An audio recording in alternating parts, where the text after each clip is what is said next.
Hello, I am Wanderer001 and this is my review of the Garmin nuviCam LMTHD Dash Cam. So the main reason you're probably looking at this is because, well, one, you want an integrated dash cam with your GPS, but you also want to know how to utilize the dash cam for this GPS. When you first get the Garmin nuviCam, you are able to set it up by, putting it in your car. And when you first turn on the GPS, when you first get it, it's going to walk you through a process of setting it up. So I'll roll on that footage now because that's what I did.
Right now, there are three ways that you can get into the dash cam. I will start with the first way, which is located on the main screen here. If you look right here, there is an icon that kind of looks like a little recorder with a red dot in the middle.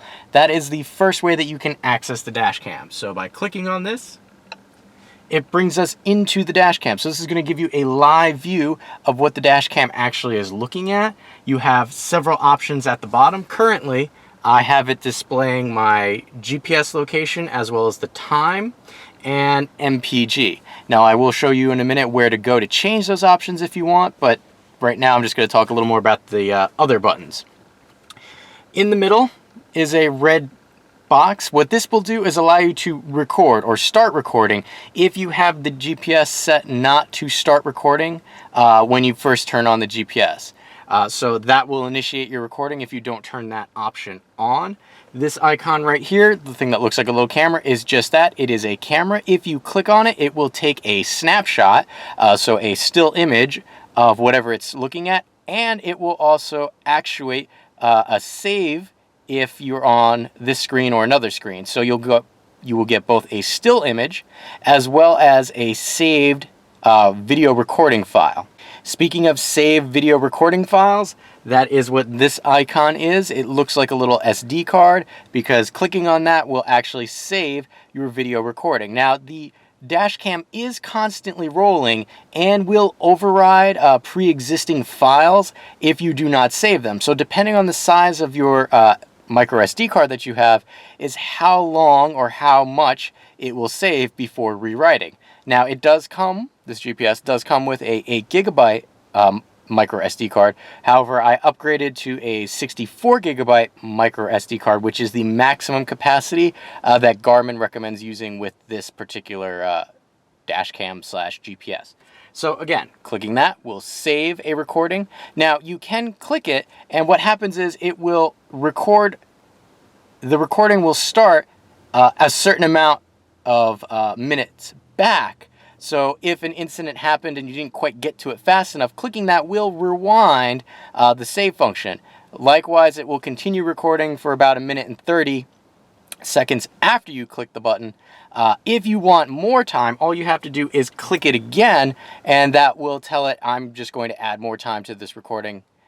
So coming over here, this is the gallery feature. So if you wanted to look at all of those options or all of those save files that you have or all the recordings that are on the GPS, you would click on this. Now, when we click on it, you get a little warning message that the dash cam recording and alerts are disabled while viewing. So what that means is it will not be recording. So if you're doing this, God forbid, while driving, if your passenger is doing this, the dash cam will not record, as well as because the forward collision warning and lane departure warnings both use the dash cam, those will be inoperable while you're looking at the gallery. Coming into the gallery at the top, you will see your save files. Now, do notice that it breaks it down into separate dates. So on June 16th, I had 3 different types of saves, and on June 7th, I had 2 different types of saves. Now, the ones that have the picture of the camera are just that. It is a picture. No movement. It will display on the map over here as to where you were when you first pushed the button, but this will only show you that still image. Coming back, if I select the one next to it, say a command, you're going to hear it start to talk, and that's because, well, it recorded when we first started moving. So what I'm going to actually do is come over here to this button and lower the volume a little bit and press play. So hopefully while I'm talking, you don't hear it, myself and the GPS having a conversation trying to get it started. You will notice right here, you can delete this clip if you so chose. Right there, you can see that it is a saved clip. And you can either rewind, pause, or fast forward. You can see a progression bar at the top. Now, if I jump ahead in the progression, you'll notice that now the actual video is moving because I'm not stopped and arguing with the GPS. On the right-hand side here, you can see that little red dot indicates your position on the map.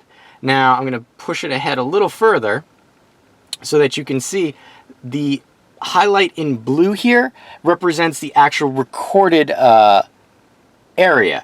Right up here in white, that's where the recording was turned off. And right there, you can hear a little bit about the road noise. Coming down to video recordings area, this is any unsaved footage. So if you come in here, it saves all of your drive times based on when the GPS is turned on. So if you do like little short hops, or if we come down here where I've got a 2-hour one, was away on a conference and did a trip, so I did a 2-hour stint. If we click on that, it will bring up the GPS footage. And again, because I'm talking to the GPS, I'm going to mute that momentarily. Now, this is one thing you'll notice. It is currently showing my location while filming, not the actual location where this was recorded. It did take a little bit of time for it to get the map to sync up with the actual footage on the left. But keep that in mind. It's just a way for you to see exactly where you were on the road. So if you happen to have an incident, you'll have an exclamation point there that'll show you the point of impact, and then it'll show you the pathway behind and forward as to where you were, because an incident will automatically save. Now, if I wanted to save this, I could click on this icon up here, and that will save this 2-hour file. So that's it for the gallery. So you'll notice this crosshair in the middle. This is supposed to be center of your field of vision, and by center, Garmin means right on the double yellow lines. Now, with that said, I originally set this up in a parking lot and thought I was centered, but when I actually got to a road, I noticed that it was a bit off center. Now, me being slightly OCD, wanted to fix that and found it not really a good idea to do. So it's troublesome that the correct setup of the GPS requires you to be on a active street in order to see those double yellow lines to fully center the camera. It is helpful if you have a passenger who can do this for you, but if you don't, then you're kind of on your own. I would recommend finding a quiet side street if you can. But that's one downfall of the camera.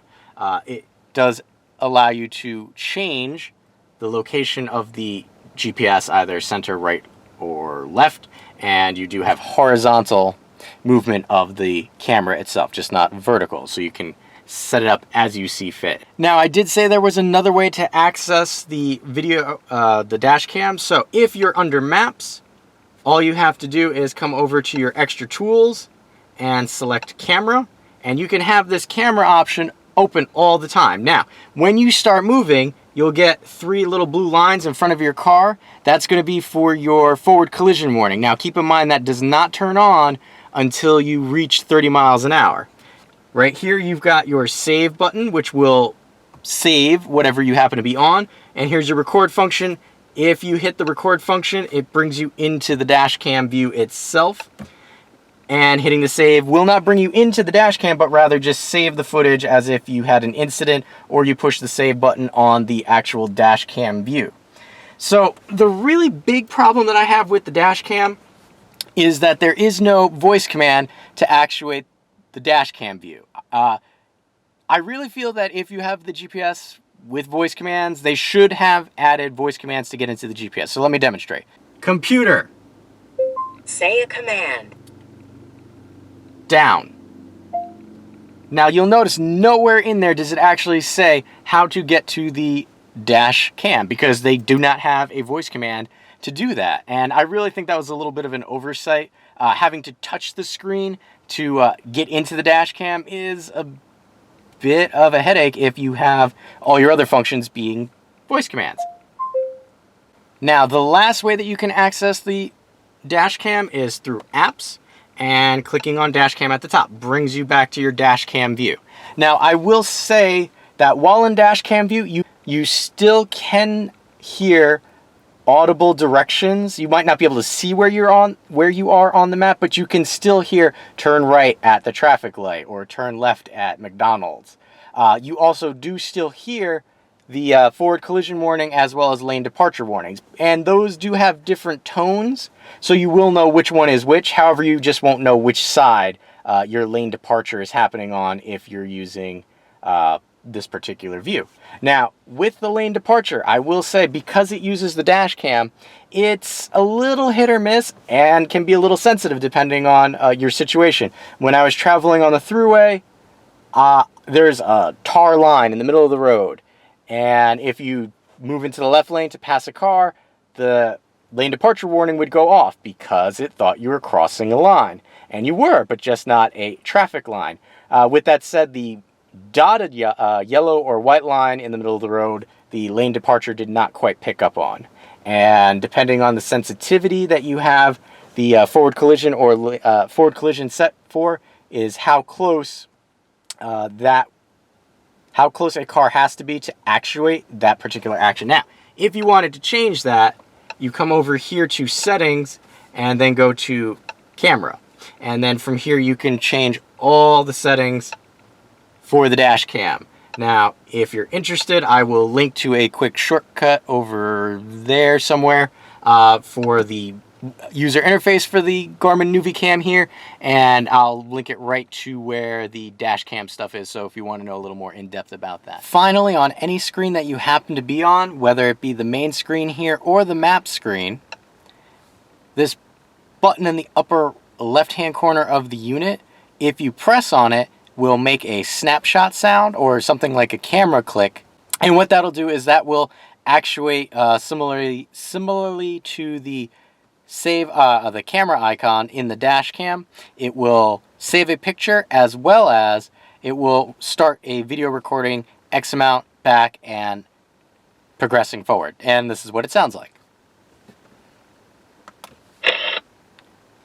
So hopefully you were able to hear that. You saw that it went into the dash cam view momentarily, and in the upper left hand corner there it started blinking. So that's your key that that was actually done properly. If we come over to the camera now, we can see it save or saving this particular file. Hopping into the dash cam itself, and then if we were to go over to the gallery, we'd be able to see that snapshot. But you can see right there, it is currently in the saving process. So again, visual cues as to what's going on. So really, that's it. This was just a quick walkthrough of how to use the Garmin nuviCam dash cam functionality. If you have any questions or comments, please leave them in the area below. If you're looking for a different part of the Garmin nuviCam, there'll be a link somewhere where you can see the entire playlist of this. So I have been Wander001. Thanks for watching.